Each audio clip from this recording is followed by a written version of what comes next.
many of my videos, I talk about a railway token, the exchange of a token and the changing of the staff. But it dawned on me recently that some may not know what a token is, and despite its simplicity, it's probably the single most important piece of railway working. In fact, many railways simply can't work without it. The idea of a token goes as far back as the 1800s. In the early days of the railways, there were plenty of passing loops, and it was considered safe for trains to be driven on site, i.e. as far as the drivers can see. But as trains got faster, this practice was proving rather dangerous. In the days of signalling infancy, you could rely on the newly incorporated semaphore signalling, which worked well. But what if there was just a single line working? The chance of mistakes happening were greater, especially when the single line was a long one. The easiest way to ensure that trains don't collide is to only have one train on the track, but the railway must guarantee this at all times. Mr. Henry Woodhouse had the same problem in the Stanage Tunnel built for the London and North Western Railway. If an accident happened in the single-track tunnel, then there would be definite loss of life. Woodhouse proposed using a token to help with the problem. Now, a token could be anything: a bar, a key, or even just a random object. If the train possesses the token, then they have permission to move. It was that simple. If the train was in possession of the token, no matter where they were on that stretch of line, they were safe. The token scheme proved very quickly to be a lifesaver, and the railways adapted the idea.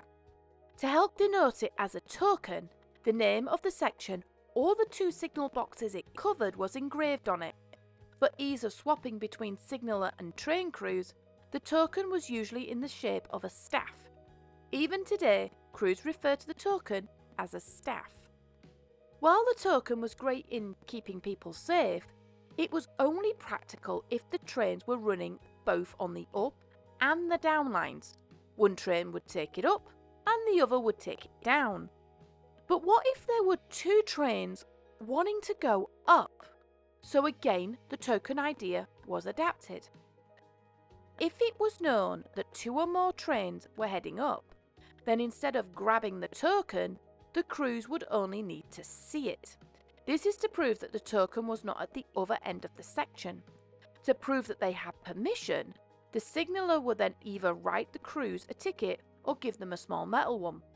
To add further assurance that the tickets were not issued in error, the staff was then connected to a key which unlocks the safe box where the tickets were stored, and the tickets were numbered and recorded.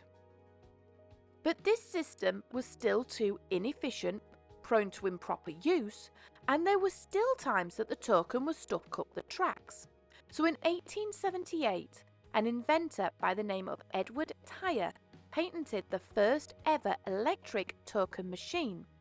The machines hold a number of tokens, and it takes the responsibility of both signallers to release them. When a train was approaching section, the signaller of the oncoming train would alert the signaller in the next box of its oncoming by the press of a bell. That bell is heard in the other signal box, and the signaller turns a dial on the machine and a token is then released. Once the token is removed, the polarity of the machine is reversed. This is called out of phase.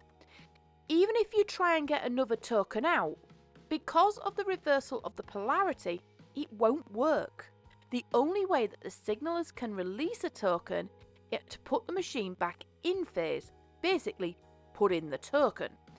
If there was more trains going one way than the other, then the signallers may have to balance the machines.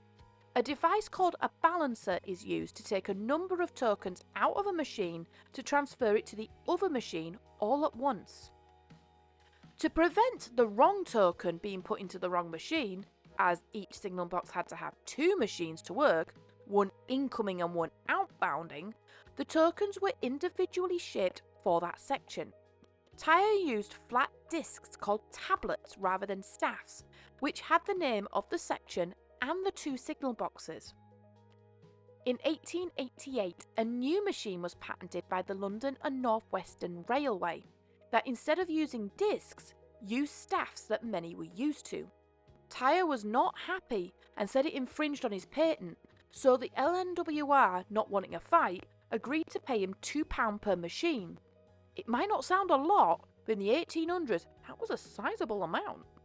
In 1912, the most common machine, the key token machine, was patented. This was particularly useful as the key could also be used to unlock ground frames if required. It's all well and good having a machine that delivers tokens, but how do you get them to the passing crews?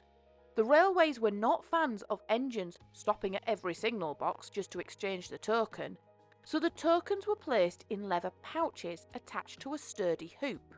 The hoop is the perfect size to be caught on an outstretched arm while the other arm offers the token. Basically, the signaller loops the token on the crew's arm and vice versa. The train needs to only slow down rather than stop. The pouch has a hole through it to see the token to verify it's correct. In some circumstances, a traductor is used. The crew then loop the token on the traductor as they passed and collect the token without a signaller present. But what if the system isn't working? Let's say there's a fault and the token is jammed. What can the signallers do then? In the rare occasion that this does occur and there's no token present, the signallers can appoint a pilotman. A signaller wears an armband and will travel with the locomotive as a human version of the token. When the pilotman reaches the box, he must sign the register to say that he has been present, then travel back on the locomotive on the downline to do the process again. The signing of the register is important to ensure that he is travelling correctly, and he must always be on the footplate with his armband present. The process of token exchanges changed very little in the years that followed. The only real change to the rule was in the 1980s, when passing exchanges were deemed too dangerous and tokens would only be exchanged when the engine was stationary. The tokens are still technically used, however, rather than a physical token, an electronic one is produced. Called the No Signalman Token Remote, doesn't need any special equipment and can be monitored by a single signalman. All traffic movements in and out of the section on both the up and the down lines. Trains that are fitted with TWPS or Train Warning Protection Systems are incorporated with this system. If a train tried to enter section without a token, then the train stop loop activates and the train brakes come on.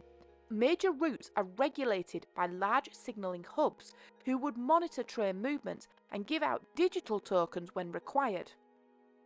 As with the advancements in signalling, the use of the token is slowly becoming redundant on the main line. The one on my local line was decommissioned in 2019 after decades of service. But heritage railways still use traditional tokens regularly, and truth be told, from someone who's had a go, the exchange is brilliant.